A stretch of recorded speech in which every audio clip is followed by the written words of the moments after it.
আচ্ছা, তারপর হচ্ছে আমরা দেখব ট্র্যাক সিলেক্ট ফরওয়ার্ড টুল। আচ্ছা, আরেকটা জিনিস আমি বলে দিচ্ছি, এই প্রত্যেকটি টুলসেরই শর্টকাট কি আছে। দেখুন, এই টুলসে আমি যদি যাই, লাস্টে দেখা যাচ্ছে সিলেকশন টুল ভি, মানে কিবোর্ড শর্টকাটে যদি আমি ভি ক্লিক করি, অটোমেটিক্যালি এই টুলসটি সিলেক্ট হয়ে যাবে। এটাতে দেখুন এ, এটাতে দেখুন শিফট এ, এটাতে দেখুন বি।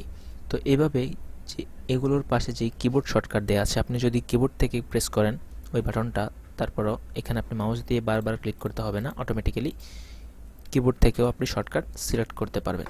এই ছিল শর্টকাট একটি টিপস। আচ্ছা, তো নিচের যেই ট্র্যাক সিলেক্ট ফরওয়ার্ড টুলটি আছে, এটির কাজ কি? সিলেক্ট করলাম, দেখুন যে বাম থেকে ডানে দুইটি তীর চিহ্ন দেখা যাচ্ছে। এর মানে হচ্ছে যে আমি যদি এখানে ক্লিক করি, এই ভিডিওটি সিলেক্ট হয়েছে, তার মানে সামনে যত ভিডিও থাকবে সব সিলেক্ট হবে। আমি আপনাদেরকে একটি স্যাম্পল দেখাচ্ছি। একটি ভিডিও থাকলে বুঝবেন না। ধরুন আমি সিলেকশন টুলটি আবার সিলেক্ট করলাম, এই ভিডিওটিকে আমি কপি করব। মাউস পয়েন্টার ক্লিক দিয়ে ধরে কিবোর্ডের অল্টার চাপ দিয়ে ধরে এটিকে ড্র্যাগ করবেন। ড্র্যাগ করলে দেখুন যে এটি কপি হয়ে আবার এই পাশে চলে এলো। আচ্ছা, দুইটি হয়ে গেল।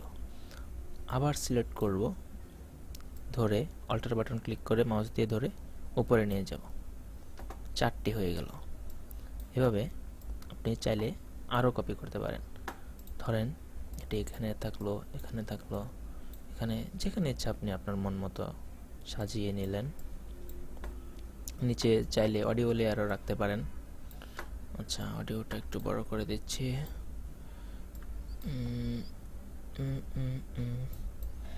আচ্ছা, সরি, ধরুন এরকম অনেকগুলো সিকোয়েন্স আপনার এখানে আছে। তো এখানে তো কম ফুটেজ, মানে এখানে তো অল্প কয়েকটি ফুটেজ, তাই আমরা পুরোটা একসাথে দেখতে পাচ্ছি।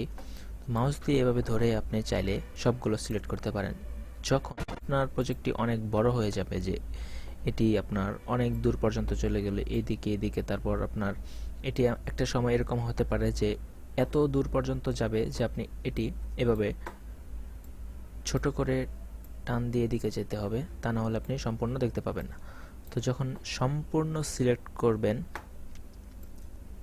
ধরেন আমি চাচ্ছি যে এই টুল দিয়ে সিলেক্ট করব, এখানে যদি ক্লিক করি, দেখুন এই দিকের এখান থেকে যত ফুটেজ আছে সামনে সবগুলো সিলেক্ট হয়ে গেছে। নিচে উপরে সবগুলো ফুটেজ, এখান থেকে সবগুলো সিলেক্ট। আমি যদি এই ফুটেজটি পার হয়ে এখানে ক্লিক করি, দেখুন পিছনের ফুটেজটি বাদ দিয়ে সামনে যত ফুটেজ সব সিলেক্ট। এখানে ক্লিক করলে এর সামনে যা আছে সব সিলেক্ট। আবার এর নিচে যে টুলটি আছে, যে ট্র্যাক সিলেক্ট ব্যাকওয়ার্ড টুল, মানে পিছনের সেম কাজটাই।